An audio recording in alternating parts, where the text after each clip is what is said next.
हरे कृष्णा। आप सभी का हार्दिक स्वागत है हमारे Facebook page, YouTube channel Shri Radhe Krishna Thakur ji में। तो आज हम भगवान शंकर के गले में जो मुंडों की माला है और अमर कथा, इसकी चर्चा करेंगे। तो एक बार की बात है कि गोलोक धाम वृंदावन में श्रीमती राधा रानी अपने निज पार्षद जो उनके प्रिय सुखदेव हैं, उनको नित्य भागवत के श्लोकों का रसपान कराया करती थी। तो सुखदेव इतने प्रिय हैं उनको कि कभी भी उनको अपने से दूर राधा रानी नहीं होने देती हैं। और सुखदेव भी राधा रानी से इतना प्रेम करते हैं, उनकी इतनी भक्ति करते हैं कि राधा रानी उनको अपने से कभी दूर होने ही नहीं देती हैं। तो सुखदेव जी के बारे में ये भी कहा जाता है कि श्रीमद् भागवत में कहीं पे भी श्रीमती राधा रानी का नाम सुखदेव जी ने नहीं लिया है। तो इसके पीछे सबसे बड़ा कारण यही है कि सुखदेव जी अगर एक बार श्रीमती राधा रानी का नाम लेते हैं तो 6 महीनों तक वो मूर्छित हो जाते थे। भाववेश में पहुंच करके 6 महीने तक मूर्छित हो जाते थे। और यहाँ पे परीक्षित महाराज को सुखदेव जी ने जो कथा सुनाई श्रीमद् भागवत, वो मात्र 7 दिन बचे थे परीक्षित महाराज को, क्योंकि 7वें दिन उनकी मृत्यु होनी थी। इसलिए 7 दिन में उस कथा को पूरा करना था। तो इसलिए सुखदेव गोस्वामी जी अगर कहीं पे भी श्रीमती राधा रानी का नाम लेते तो 6 महीनों की मूर्छा में वो पहुंच जाते, तो कथा पूर्ण नहीं हो सकती थी। तो इस वजह से उन्होंने कहीं पे भी श्रीमती राधा रानी का नाम नहीं लिया। लेकिन फिर भी ना चाहते हुए भी कई ऐसे स्थान हैं जहाँ पे श्रीमती राधा रानी का नाम इसमें आ गया है। तो इस प्रकार से राधा रानी के परम प्रिय सुख हैं। तो कथा की शुरुआत होती है कि भगवान अपनी इस श्रीमद् भागवत अमर कथा को भूलोक में लाना चाहते थे। तो उसके लिए भगवान ने माध्यम बनाया नारद जी को, और नारद जी को भेजा माता पार्वती के पास में। तो माता पार्वती कैलाश पर्वत में एक स्थान पर बैठी हुई थी और शंकर जी दूसरे स्थान पर अपने भगवान के ध्यान में लगे हुए थे। तो नारद जी माता पार्वती के पास पहुंचती हैं, माता को प्रणाम करते हुए बोलते हैं कि माते प्रणाम, आज आप अकेली यहाँ दिख रही हैं, हमारे भोलेनाथ कहीं नजर नहीं आ रहे हैं। तो माता पार्वती उनसे बोलती हैं, नारद मैं तो देख ही रही थी कि भोलेनाथ कहाँ है, मुझे तो कहीं नजर नहीं आए, हो सकता है कहीं गए होंगे इधर उधर कुछ अपना विचरण करने के लिए। तो जब इस तरह से माता ने बोला, नारद जी ने बोला, अरे माता, भोलेनाथ आपको नहीं बताते कि बड़े आश्चर्य की बात है, इसका मतलब भोलेनाथ आपको कोई बातें बताते ही नहीं है। तो बोले नहीं ऐसी बात नहीं है, वो मुझे सब कुछ बताते हैं, सारी चीज़ें बताते हैं, बस इसी बार थोड़ा मैंने ध्यान नहीं दिया तो ऐसे चल दिए होंगे कहीं।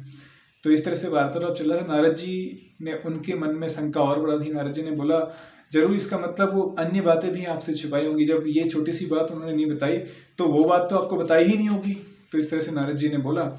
तो बोला, नारद वो कौन सी बात?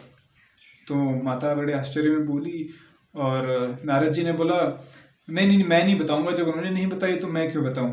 बोले नहीं नारद, अब तो तुम्हें बताना ही पड़ेगा, भाई बात छेड़ी है तो उसको पूरा करना होगा।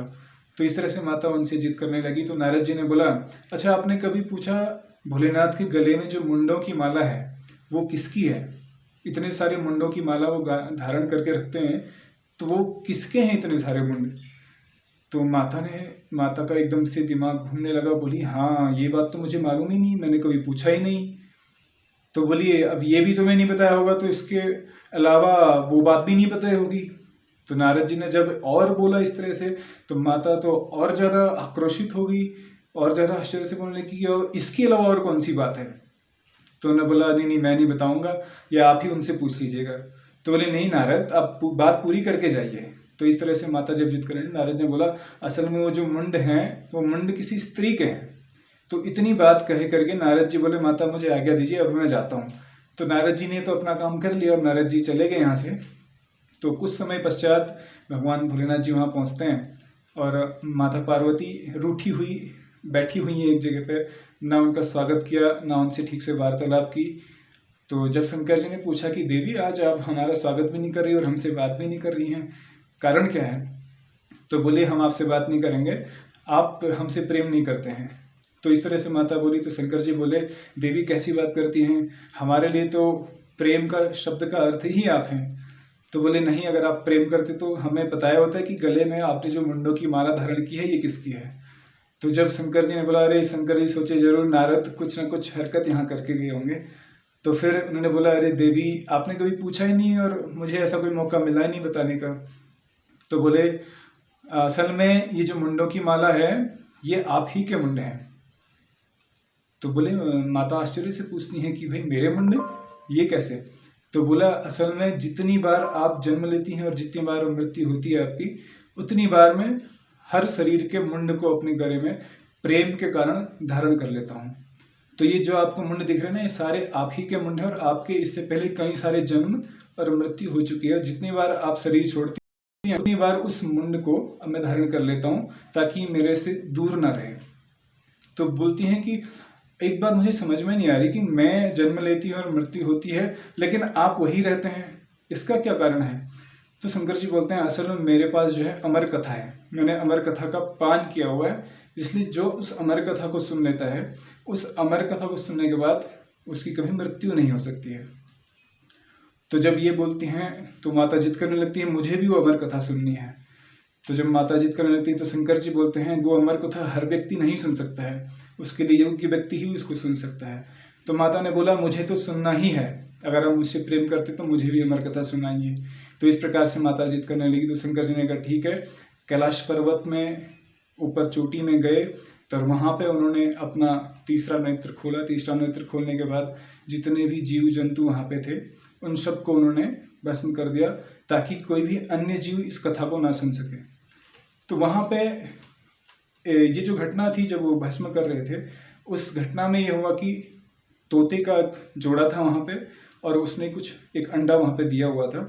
तोते तो वहाँ से चले गए, लेकिन अंडा जो था उस गर्मी से अंडा सिक करके उसमें से छोटा सा सुख निकल गया। और ये जो सुख हैं असल में ये वही राधा रानी के सुख हैं, क्योंकि ये तो एक माध्यम बनाया जा रहा है भगवान के द्वारा कैसे भी भागवत कथा को फूलोक बनाने के लिए। तो सुखदेव गोस्वामी यहाँ पर अंडे के अंदर से सुख के रूप में निकलते हैं और भगवान शंकर जी माता पार्वती से बोलते हैं कि देवी मैं भागवत कथा अमर कथा आपको सुनाने जा रहा हूँ, आप कथा सुनते सुनते हुंकार भरते रहना। तो शंकर जी कथा प्रारंभ करते हैं, माता पार्वती हुंकार भरती रहती हैं और सुनते सुनते माता पार्वती को निद्रा आ जाती हैं। तो माता पार्वती निद्रा आ जाती हैं, वो कथा सुन नहीं रही हैं और यहाँ सुखदेव जी कथा सुन रहे हैं तो वो हुंकारा भरते जाते हैं। इस प्रकार से कथा पूर्ण होती है और सुखदेव जी पूरी कथा सुन लेते हैं और शंकर जी आंखें खोलते हैं, देखते हैं कि माता पार्वती सो रही हैं और उन्होंने सोचा कि माता पार्वती अगर सो रही हैं तो हुंकारा कौन भर रहा था, इसका मतलब कोई अन्य व्यक्ति भी है यहाँ पे जो कथा सुन रहा है। तो इतने में सुखदेव जी वहाँ से उड़ते हैं, उड़ करके आगे चलने लगते हैं। तो शंकर जी देखते हैं कि घुसपैठिया किसी चोर ने मेरी अमर कथा सुनी है, इसको पकड़ो और उसके त्रिशूल पकड़ के उसको मारने के लिए उसके पीछे दौड़ते हैं। और सुखदेव जी जो हैं तेजी से जा रहे हैं क्योंकि वो चिन्मय जो हमारा सच्चिदानंद शरीर के साथ में वो थे। तो वो जब जा रहे थे इतने में उन्होंने देखा कि वेदव्यास जी के आश्रम में माता बीतिका जो हैं वो उबासी ले रही थी और सुखदेव जी सूक्ष्म शरीर के साथ में उनके अंदर मुंह के माध्यम से घर में प्रवेश कर गए।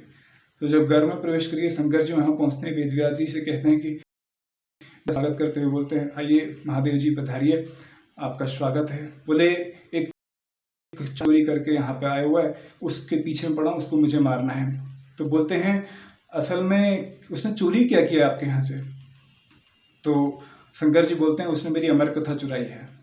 तो बोले शंकर जी भोलेनाथ जी आप कितने भोले हैं, अगर उसने अमर कथा सुन ली है तो आप उसे मार कैसे सकते हैं? तो शंकर जी फिर मुस्कुराने लगे, बोले कि ये तो संभव ही नहीं है, जब अमर कथा सुन ली तो वो तो व्यक्ति अमर हो गया। तो इस प्रकार से वो वहाँ से जाते हैं और वही सुखदेव जी जो हैं गर्भ के अंदर ये कई जगह पे इसको 12 साल बताया गया, कई जगह पे 16 साल, श्रीमद् भागवत में 16 साल का वर्णन है। तो 16 साल बाद माता रीतिका के गर्भ से बाहर आते हैं और वही परीक्षित महाराज को फिर सुखदेव गोस्वामी ये श्रीमद् भागवत कथा को आगे वर्णन करते हैं। तो सुखदेव गोस्वामी के माध्यम से भगवान श्रीमद् भागवत कथा को लाना चाह रहे थे, जो कि अमर कथा, जो अमर कथा हम सुनते हैं, ये अमर कथा वही श्रीमद् भागवत कथा है जिसका वर्णन आप हर जगह पे आप जो श्रीमद् भागवत कथा सप्ताह होता है, ये वही अमर कथा है जिसका भगवत सप्ताह हर गांव में, हर शहर में, हर जगह किया जाता है। तो ये अमर कथा भगवान की इच्छा थी कि भगवान जब इस धराधाम से वापस अपने गोलोक धाम में जाएं तो इस अमर कथा को यहाँ पे भौतिक संसार के कल्याण के लिए भौतिक संसार में अपने कथा के रूप में इसको छोड़ के जाए। तो इसके लिए भगवान ने माध्यम बनाया सुखदेव गोस्वामी को, नारद मुनि को, वेदव्यास जी को, और आज हम लोग जो ये श्रीमद् भागवत कथा सुनते हैं ये वही अमर कथा है। तो हमें कभी भी ऐसा मौका मिलता है श्रीमद् भागवत कथा का श्रवण करने का, तो अवश्य इसका लाभ लेना चाहिए, क्योंकि ये अमर कथा सिर्फ नाम की अमर कथा नहीं है, ये हमें इस भौतिक धरती से, भौतिक लोक से, भौतिक संसार से मुक्ति दिला करके भगवान की भक्ति दिलाने का काम करती है। हरे कृष्णा।